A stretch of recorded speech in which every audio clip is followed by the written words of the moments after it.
इस वीडियो के डिस्क्रिप्शन में आपको एक लिंक मिलेगा। जैसे ही क्लिक करेंगे तो आप डायरेक्ट ही प्ले स्टोर में आ जाएंगे और यहाँ से आप लोगों को गूगल पे एप्लीकेशन को इंस्टॉल कर लेना है। इंस्टॉल करने के बाद में आपको ओपन वाले ऑप्शन पर एक बार क्लिक कर देना है और जैसे ही क्लिक करेंगे आपसे कुछ परमिशंस मांगेगा जैसे कि आपको अलाउ करना है। अब आपको यहाँ पर अपने उस मोबाइल नंबर को एंटर कर देना है जो भी मोबाइल नंबर आपके बैंक अकाउंट में लिंक है और मोबाइल नंबर को एंटर करने के बाद में कंटिन्यू वाले ऑप्शन पर एक बार क्लिक कर देना है। अब यहाँ पर ईमेल आईडी के बारे में पूछा जा रहा है कि आप इसमें कौन सी ईमेल आईडी को ऐड करना चाहते हैं। यहाँ पर क्लिक करके आपके फोन में जितनी भी ईमेल आईडी होंगी सभी आ जाएंगी। इनमें से आप जो भी ईमेल आईडी गूगल पे में ऐड करना चाहते हो उस ईमेल आईडी को सेलेक्ट कर लेना है और इसके बाद आपको एक्सेप्ट एंड कंटिन्यू वाले ऑप्शन पर एक बार क्लिक कर देना है।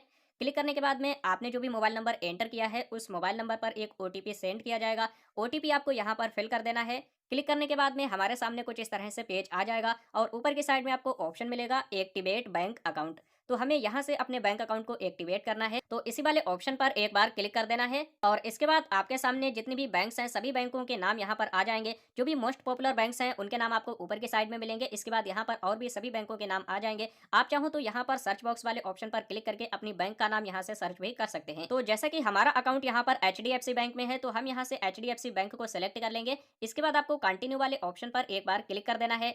क्लिक करने के बाद में यहाँ पर आप लोगों को अपने सिम कार्ड को सिलेक्ट कर लेना है कि जो भी मोबाइल नंबर आपकी बैंक अकाउंट में लिंक है तो वो कौन सी सिम कार्ड है। तो हम यहाँ से सिम कार्ड को सिलेक्ट कर लेंगे और इसके बाद कंटिन्यू वाले ऑप्शन पर एक बार क्लिक कर देना है। जैसे ही क्लिक करेंगे आपका जो मोबाइल नंबर है उसे वेरीफाई किया जाएगा और यहाँ पर आप देख सकते हो आपका जो मोबाइल नंबर है वह सक्सेसफुली वेरीफाई हो चुका है। इसके बाद यहाँ पर आपसे पूछा जा रहा है link UPI number two Google पे, यानी कि आप गूगल पे में यूपीआई नंबर को लिंक करना चाहते हैं। तो इसके लिए आपको कंटिन्यू वाले ऑप्शन पर एक बार क्लिक कर देना है और जैसे ही क्लिक करेंगे तो आपका जो भी मोबाइल नंबर है वो यूपीआई में लिंक हो जाएगा और इसके बाद आपको गो इट वाले ऑप्शन पर एक बार क्लिक कर देना है और अब आपको यहाँ पर अपने यूपीआई पिन को क्रिएट करना पड़ेगा। अगर दोस्तों आप लोगों ने अभी तक किसी भी एप्लीकेशन में अपने यूपीआई पिन को नहीं बनाया है तो आपको अपने यूपीआई पिन को क्रिएट करना पड़ेगा। लेकिन अगर आप लोग किसी भी एप्लीकेशन में यूपीआई पिन को क्रिएट कर चुके हो तो वही यूपीआई पिन आपका यहाँ पर ऐड हो जाएगा। दोबारा से आपको यूपीआई पिन बनाने की कोई भी आवश्यकता नहीं पड़ेगी। यूपीआई पिन को क्रिएट करने के लिए आपको यहाँ पर अपने एटीएम कार्ड की डिटेल को देना पड़ेगा, जिसमें कि आपका जो एटीएम कार्ड होता है उस पर जो नंबर दिया रहता है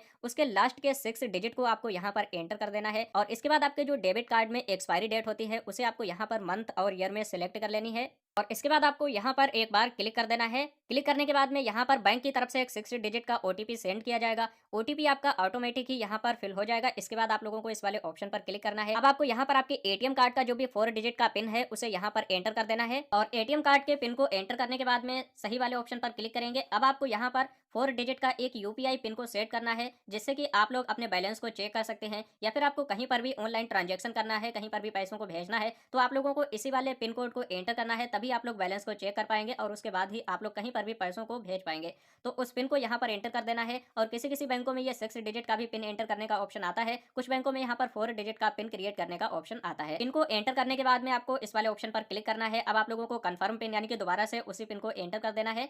इसके बाद यहाँ पर क्लिक कर देंगे और जैसे ही क्लिक करेंगे यहाँ पर देखिए आपका जो पिन है वह यहाँ पर सक्सेसफुली क्रिएट हो चुका है। अब हम बात कर लेते हैं कि किस तरह से आप लोगों को अपने बैंक अकाउंट का बैलेंस चेक करना है या फिर आप लोग